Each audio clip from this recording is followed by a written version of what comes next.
ማርያም ላሌላ መስገነ ኢልና ኣነ ብጣዕሚ ሕሙንን እዮ ግን ሓጎሰይ ደስታ ይሕገልፅ ስለለሎ ሰላማት ክቡራንና ክቡራን ተኸታተልቲ ቻናለይ ቤተሰብ ከመይ ኣለኹምለይ? ከምቲ ኣነ ሰላምን ፅቡቕ ዘለኹዎ ሰላምኩም ብፅሕና ትርፍርፍ የለለይ ቤተሰብ ለይኩም ከዓ ላይክና ሰብስክራይብ ምግባር ቤተሰብኩም ንምትባዕኩም ይፈለኒ ላይክና ሰብስክራይብ ናገርኩም ተባላት ፀንሕ ኣሕዋተይ ከዓ ብጣዕሚ እየ ልመስግን እስካዕ ብናባዕለይ ፅቡቕ ካልእ መደባት ልመፀኩም ኣይዘኽናበልኩም ተባላትዕኒ ብጣዕሚ እየ ልመስግን ይቐኒየለይ ብጣዕሚ ሕሙኒ ስለለ ግን ተዓፅየ እየ እኒአኹ ክመፅእ ስለለለኒ እየ መፅየ ኩራት ኣሕዋተይ ናሊልና ኣለክስ ተኸታተልቲ ልኾንኩም ነዛ መዓልቲ እዚኣ ሌሊ ብሰላም ክትገላገል ፀሎት ትገብሩ ትፅበዩ ነበርኩም እንኳዕ ደስ በለኩም ያው ከምቲ ምስሊ ትሪእዎ ኣለኹም ኣለክስ ድምፂ ዓፀየ ስለለኹ ኮፒራይት ንኸይትሕዘኒ በይ ማርያም ላሌላ መስገነ እዩ ብጣዕሚ ሕሙን እየ ግን ማርያምን ሓጎሰይ ክነግረኩም ኣይክእሊ ካብ ትጠኒ ጀሚራ እስካዛ ሰዓት እዚኣ ማለት እዩ ምሳና ስለልነበረት ወይ ብሰላም ተገላገለች ብሰላም ከም ወለደት ዝለኣለና ኩለትና ተምኒት ፀሎት ስለልነበረ ልዛ ሰዓት እዚኣ ስለንፅብል ነበርና ብጣዕሚ እዩ ደስ ኢልኒ ደስ ኢልክን ከም ንኾንላ በዓልቲ ምልእ ተስፋየ እንዲያም ሊሊ ብጣዕሚ ጠንካራ እያ ምክንያቱ ሓደ ኢላ ካብ ትጠንት ጀሚራ እዛ ሰዓት እዚኣ ምሳና እያ ኩሉ ግዜ ትመፅና እግዚአብሔር ይመስገን ኣብ ጥንሲ ሰዓታ ብዙሕ ኣይተሓምምን ነይራ ብዙሕ ፅቡቕ ከም ዝነበረት እያና ጥንሲ ግን ለሓደ ሰብ ይስማዕሞ ለሓደ ሰብ ከዓ ከቢድ ይልኾኖና ፅቡቅ ጊዜ ይሕሊፋ ያው ኣለክስ እውን ስለልን ከባኻ ኣብ ጎና ስለልነበረ ፅቡቅ ጊዜ ሕሊፋ እያ እና ጠንካራታስ ኣብ ሚድያ ኣብ ሶሻል ሚድያ ማለት እዩ ሰሪሕካ ይዕበ ምዃኑ ለርእዩና ንብዙሓት ከዓ መርኣያ ልኹን ንብዙሓት ሰብ ካብ ነግረኩም ብላዕሊ ማለት እዩ ብዙሕ ሰብ ከዓ ዩቱብ ንኽሰርሕ ዕሩኽቶም ገረቦቶም ቤተሰቦም ኣምፅኦም እዮምና ቁኑዓት እዮም ማርያምን ኣነ ካብ ዝተዓዘብኩም ማለት እዩ ቁኑዓት እዮም ብትክክል ማለት እዩ ምክንያቱ ሰብሲ ብዙሕ ሰብሲ ሶሻል ሚድያ ጥቕሚ እዩ ንዑ ስርሑ ኢሉ ልባዕል እናሰርሐ ሃለየ ለየምፅእ ሰብ እኒአና ንሳቶም ግን ንብዙሓት ኣምፅኦም ሚድያ ንክሰርሑ ሰሪሕካ ትልውጥ ምዃን ለርእዩና ከምኡ እውን ብዙሕ ሰብ ለምፅኡ እዮም እና ኣነ ብጣዕሚ እየ ልፈትዮም ካብ ልበይ ማለት እዩ ስለልፈትዮም ኩሉ ግዜ ስለልከታተሎም ልውይ ከዓ ብዙሕ ግዜ ሒዘዮም ልመፅእ ማለት እዩ እና ኣብ ዝሓለፈ ቪድዮ ሰሪሐ ነይረ ሊሊ ወሊዳ ልብለ ርእስቲ ማለት እዩ ኣብ ውሽጢ ግን ኣነ ሊሊ ወሊዳ ኢለ ኣይተናገርኩ በዓል ማለት እዩ ብሰላም ከም ትገላገል ፅቡቕ ተምኒተይ ፅቡቕ ድልየተይ ያው ምስኣ ስለ ኩሉ ግዜ ምስኣ ስለንውዕል ፅቡቕ ተምኒትናና ፅቡቕ ድልየትና ኢና ኣብ ውሽጢ ናይ ሶሻል ሚድያ ኣጠቓቕማ ከዓ እዩ እሳቶም ብርግፅ ይርድኦም እዩ ናይ ሶሻል ሚድያ ኣጠቓቕማ ሶሻል ሚድያ ስለለለው ይርድኦም ኢለ ተስፋ ይገብር ብርግጠኝነት ምንም ልወልዎ ነገር የለይ ግን ተሰብ ኣርእስቲ ሪኡ ብቻ እዩ ልኸይድ ኣርእስቲ ሪኡ ስለልኸድ ኣርእስቲ ሪኡ ኣብ ውሽጢ እንታይ ኢሉ እንተንታይ ገብራ ያው ኣርእስቲ ሪኡ ስለልኸድ ብዙሕ ሰብ ላደወለሎም እዩ ብዙሕ ሰብ ላደወለልና ወሊዳ ኢላ ደወለልና ገለ ላበሉ ነይሮምና ስለዚ ደቁ ሪኢኹም ስለትኸዱ እምበር ኣብ ውሽጢ ብሰላም ከም ትገላገል ፅቡቕ ትምኒትና ፅቡቕ ድሌትና ኢና ገሊፅና ዝሮ ግን እግዚኣብሔር ይመስገን ፅቡቕ ስላልኾነ ፅቡቕ ምድላይ ፅቡቕ ምምናይ ፅቡቕ ኢሉ ፀንሐካና ካብኡ ናይ ሶሻል ሚድያ ኣጠቓቕማ እዩ ንንድንሕና ፅቡቕ ተምኒት ፅቡቕ ድሌት ፅቡቕ ነገር ሕማቕ ነገር ሒዝካ ተመፂኻ እዩ እምበይ ፅቡቕ ድሌትና ፅቡቕ ተምኒትካ ምንጋር ምንም ችግር ዘለዎ ኣይኮነይ ምንም ለውቅስ ነገር ኣይኮነይ ነገር ግን ለኣቶም ክድውለሎም ተሎ ገና ለምደ ክወልድ ይኾን ናጋዳ ክወልድ ይኾን ናባላት ጨናት ተሃልየት ወሊድ ኪልከ ገለ ይኹላተሉስ ንእሽተይ ስምዒት እንትን ይብለካ ይኸውን ኢለ ከም ኣነ ማለት እዩና ለኻምንታትን ቤት ችግር ለሎ ኣይመስለኒ ማለት እዩ በዚ ከዓ ይርድኡና ኢሎም ተስፋ ይገብር ኣለክስ ግን ከም ትሪእዎ ኣለኹም ማለት እዩ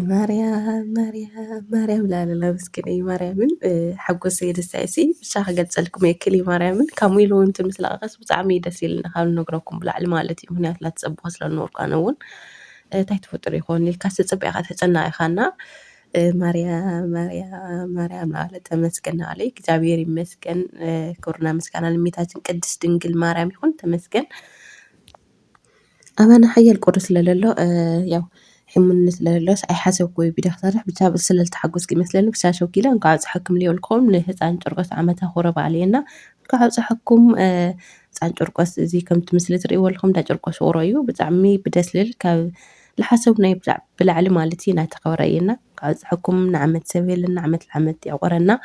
تانجر قوس رديت بركة مس كلنا هذا كريستياني هون قام زي العمتها سدت لهم حياتهم زي العمتها سدتنا حسيرو عدنا نهورلو كون إجزاوير قدس فؤاد هون كعزحكم نالكي خرات حاتي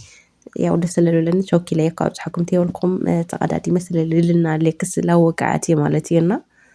ንዓመት ሰብ ይበለና እስኪ ንእሽተይ ቪድዮ ከስማዕኩም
ክቡራንና ክቡራን ተኸታተልቲ ቻናለይ ቤተሰብ ናይ ልምዓንቲ መደብ እዚ ይመስል ነይሩ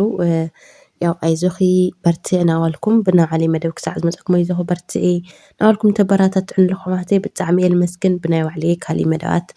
ካብ ስደት ተመሊሰን ዓደይ ፅቡቅ መደባት ሒዘልኩም ከም ልመፅእ በዓልቲ ምልእ ተስፋ እየ ሰብስክራይብ ላይክ ለገበርኩም ኩን ሰብስክራይብና ላይክ ለገበርኩም ኣበራታትዑኒ ያው ናይ ልምዓንቲ መደብ እዚ ይመስል ነይሩ ብካሊእ መደብ ብካሊእ ትሕዝቶ እስካዕ ንራኸብ ባይ ባይ ቴንኪዩ ብጣዕሚ እየ ልፈትየኩም ቻት